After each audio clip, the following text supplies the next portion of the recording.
Dr. Joan Borosenko is a respected scientist, licensed clinical psychologist, gifted therapist, and best-selling author. Trained in cell biology, she received her doctorate from Harvard Medical School. She is a pioneer in the field of mind-body health and well-being. Thanks so much for that great warm welcome. I'm excited because today I get to talk about my favorite subject, what fascinates me the absolute most, which is the power of the mind and its effect on our body and, of course, on our life, on our attitude, on our outlook. And also a tad today, we'll talk about the system of medicine and how it's changing. I know from the conversation we had before we started that most of you are members of HMOs. And I got the neatest email from somebody, and it was entitled, Frequently Asked Questions About HMOs. And one said, is it true that my general practitioner can do a heart transplant right here in his office? And the answer was, well, what have you got to risk? It's only a $10 copay. We do live in a time of tremendous medical miracles, fabulous technology. And we also live in a time when there's a growing understanding of how the stress in our life affects our health and our well-being. And I think we live in a great time because people are interested not just in how can I make myself better if I'm ill or avoid illness, but how can I really feel great? How can I make the most of my life? How can I beat stress and come to that place where I feel joyful? And those are the things that we're going to cover today. Now, I have a little story to tell you because people frequently say, how'd you get so interested in this area? And why are you so passionate about it? And like many people who go into the healing arts, I had a personal story that really led me there. And it started when I was 10 years old. And 10 years old, 5th grade, you know how little girls are? They're all excited at that point. The world is their oyster. And then overnight, something happened to my brain. And I became psychotic. I could not tell night dreams from daily reality. And then on top of that, I developed an illness called obsessive compulsive disorder, or OCD. Maybe some of you read the book called The Boy Who Couldn't Stop Washing. And OCD is a set of rituals that people can't stop themselves from doing. They're compulsive. It was tough. Can you imagine being the parents of a little girl who suddenly has this kind of terrible illness? And at that time, there really wasn't much help in psychiatry. We hadn't developed some of the wonderful drugs that would help. There wasn't much in the way of behavior therapy. And after a couple of months in what I would consider a state of hell, one day I sat down and I prayed. And I'm wondering, I'm looking around and I'm seeing some of you have that look on your face. You know what it is like to pray when you're really at the bottom. When every fiber of your being says, I surrender. I need help from some higher source. And during that prayer, I had really an amazing experience. I felt almost like my boundaries had melted away, and I was part of something much larger than myself. And that something was absolute love and absolute wisdom. And I felt safe for the first time in many months, almost like I was truly being held in the palm of a larger hand. Suddenly, I felt exactly what I needed to do to recover from this illness. And sure enough, over the next couple of days, I did what that kind of inner wisdom had told me to do, and I recovered completely. It is a kind of interesting thing that nobody in my family mentioned it again. It was, and you can see why. There must have been this great fear of don't go back there. But years later, I can tell you that it was the best thing that ever happened to me, because that illness and what was truly a spontaneous remission, if you will, set the course of my life.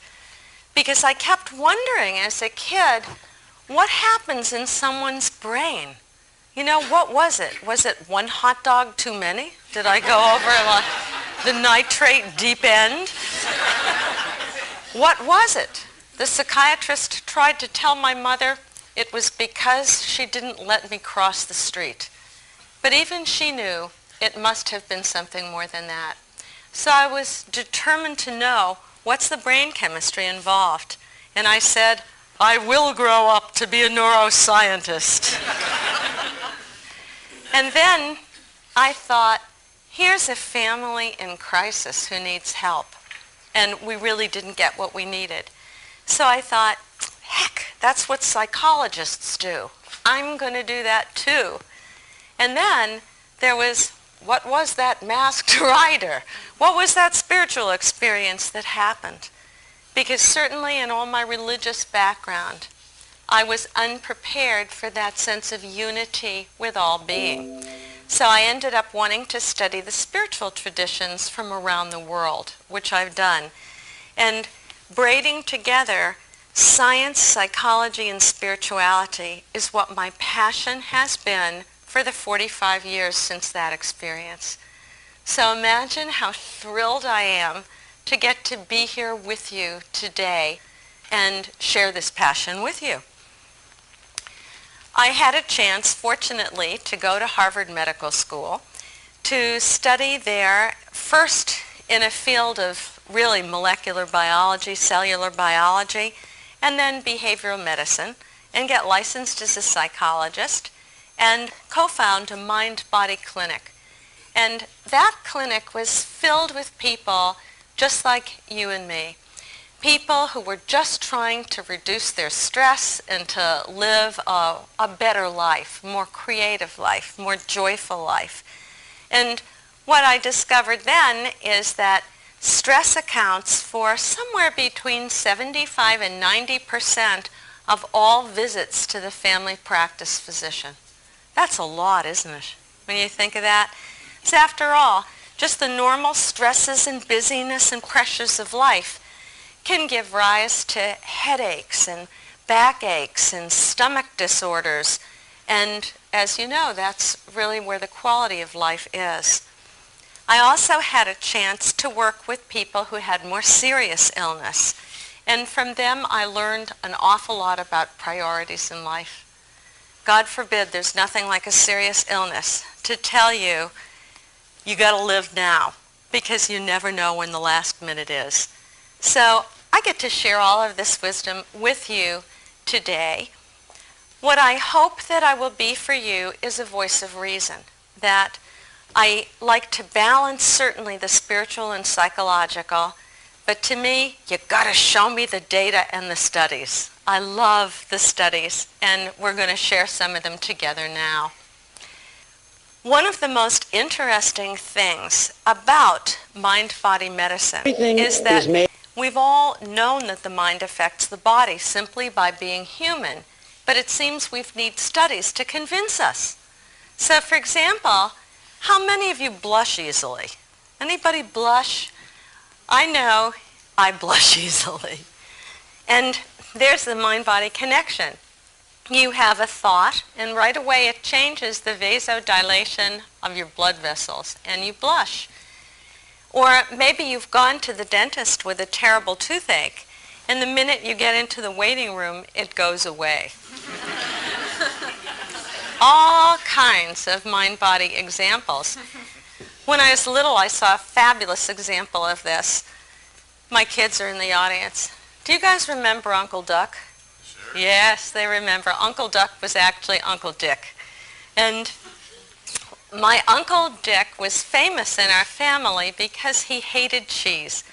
Once he'd eaten it and it had made him sick. And you know how that is. Something that's made you sick once is disgusting forever after.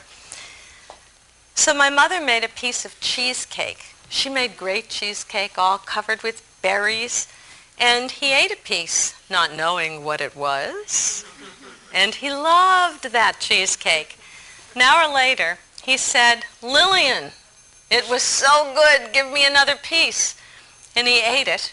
And she then said, "But Dick, it was cheesecake. I know you hate cheese." And at the sound of the word cheese, he threw it all up on the rug.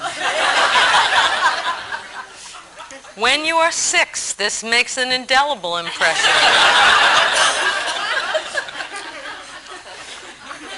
And my mother kept bringing it up through the years as a mind-body example.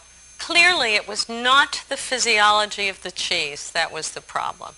It was a thought about the cheese. The mind is so powerful. It is an amazing thing that our thoughts about life can affect our body.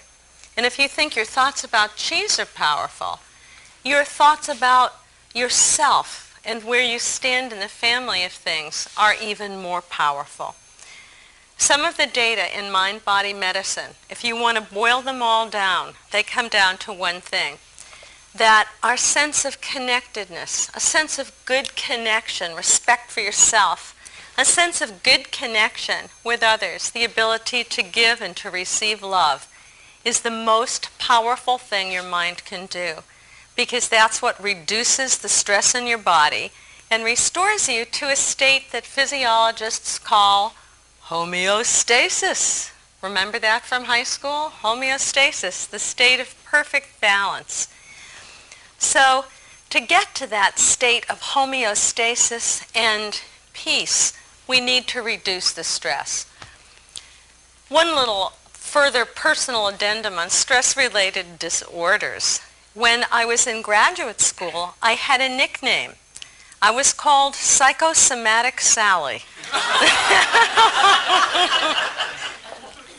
And I had just about every stress-related disorder that had been reported in the literature. So I had high blood pressure, rapid and irregular heartbeat, migraine headaches, irritable bowel syndrome, which is like having a migraine headache of your lower parts, and low back pain, Meniere's disease, which makes you dizzy, and anxiety attacks.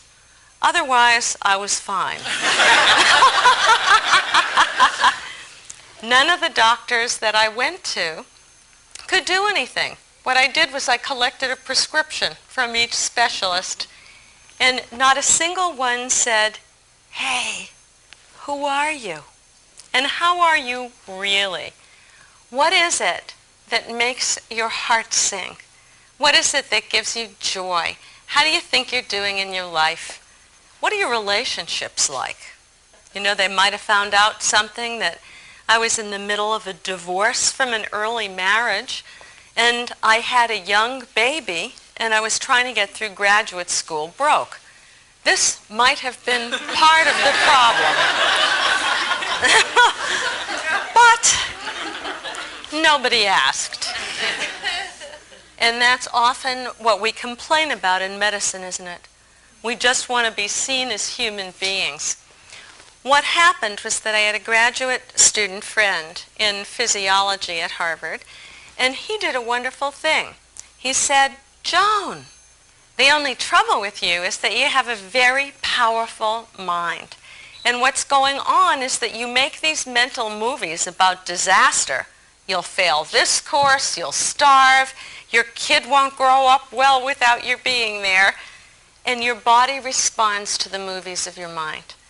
Because your body cannot tell the difference between what is actually happening and what you are imagining. It's all the same."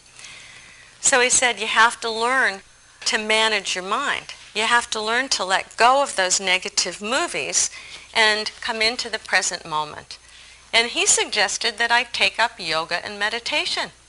So I did. The amazing part is that within 6 months, all of the stress-related disorders had disappeared, which of course made me a hideous zealot. Oh well. because I know it works, because I know these little changes can not only affect your body, but just make your life so much more peaceful. Let me give you a couple of examples of studies in the field of mind-body medicine, because the last 10 or 15 years has found a burgeoning of studies looking at how the mind affects the immune system, how the mind affects the heart. I mean, you can't even buy cat food anymore without claims that it boosts the feline immune system. Isn't that true? It's amazing. I used to do research in this field, which is called psychoneuroimmunology, or the effect of the mind on the immune system.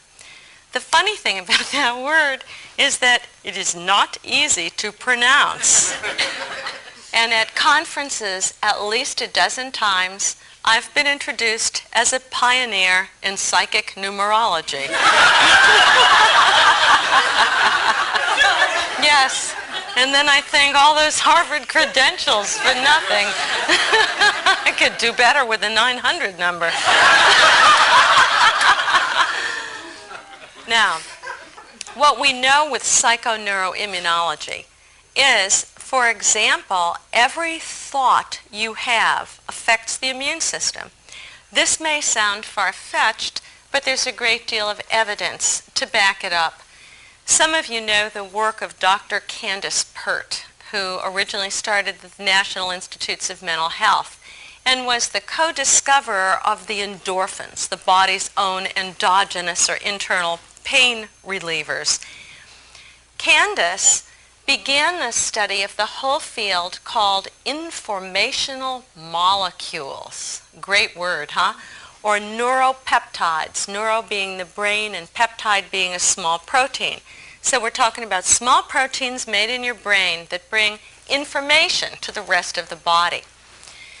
It turns out that emotions are the link between the body and the mind. Emotions are the link between the body and the mind. Every emotion releases a different mix of neuropeptides. So, for example, if you feel sadness neuropeptides, if you will, are released from the brain, go out through the blood system, and bind to receptors on every cell of your body. If, on the other hand, you laugh and you feel joy, a whole different set of neuropeptides is bound to your receptors just like that in a millisecond. Pretty amazing, isn't it? And I'm sure actually that laughter is the best medicine. Can't you feel the difference in your body just from a couple of laughs? But now we're beginning to understand the molecular underpinnings of how our thoughts affect our emotions and how they affect our body. We're also beginning to understand the mechanisms of stress itself. Fortunately, I can tell you, acute stress is not going to be bad for your body. For example, running off from a mugger. That's the fight or flight response, and we survive because of it. What turns out to damage the body and also damage your mood over a long period of time is chronic stress. And chronic stress, I think we're all chronically stressed because the world is so busy and so crazy. But in addition to that, things that cause us chronic stress are just the obvious thoughts we have during our life. And one of the biggest ones is low self-esteem. All the times that we're mean to ourselves, that we sit around and think, I am a worthless worm. Anybody else would have done this differently. And of course, soon you look around and you realize most of us have thoughts like this. Or when we have thoughts of, I'm helpless in this life. I can't do what I want to do. Those are the kinds of things that cause chronic stress over time. And they've studied people who, for example, were abused as children or who were survivors of war. And the chronic stress shows up in high levels of a hormone called cortisone in the blood. Cortisone in high levels can damage the heart, it depresses the immune system, and it also changes your brain, so you actually don't remember things well. This, I think, was a good deal that God made, because if your life was lousy, then you get to forget it.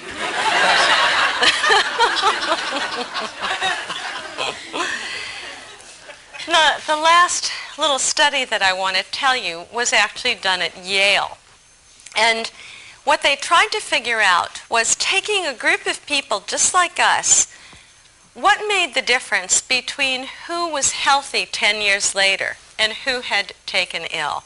And of course they thought, well, maybe it's a certain laboratory test that we can do. And believe me, they did a whole battery of tests, physical and psychological. It turned out that the people who stayed well 10 years later had one thing in common. They thought they would be well 10 years later. That was it. That's the power of belief. That's the placebo effect. And you think of that, what an amazing thing. You can give people in pain a sugar pill, and 50 to 60% of them will have less pain. In fact, almost 50% of us will respond to a placebo of any kind. It's the power somehow of our belief, which is an important thing. One of the things I think might be really injurious in our particular culture is that we've become a bunch of unrepentant health nuts. There's nothing that's good for you anymore whatsoever. Isn't that true? You go to put something in your mouth and you're thinking, my God, if I eat it, I'll die. And there may be a part of that that's a self-fulfilling prophecy. The key to mind-body medicine is this. Your mind is powerful. It's possible to reduce the stress, to bring your body back to homeostasis by really learning to manage your mind. That we can all manage to do this. And when we do this, when you get the stress off your body, a wonderful thing happens. Nature can heal you in its own way. It was Florence Nightingale, who is the founder of nursing, who said one of the most important parts of medicine is to put people in the best condition for curing, and that is to put them in the condition of homeostasis. Then, if you've got a stress-related illness, that's enough, and you'll heal from it. And if you do need surgery or medication or other things, your body is in the best position to make the best use of them. So that's what we're trying to do. Come back to our natural state of grace.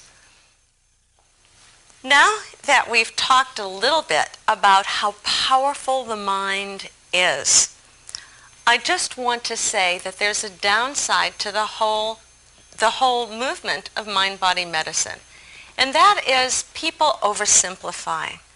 You know, people saying, oh gee, if I'm sick, it's entirely because I was thinking wrong.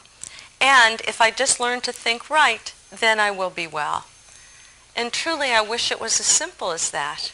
But it is not as simple as that.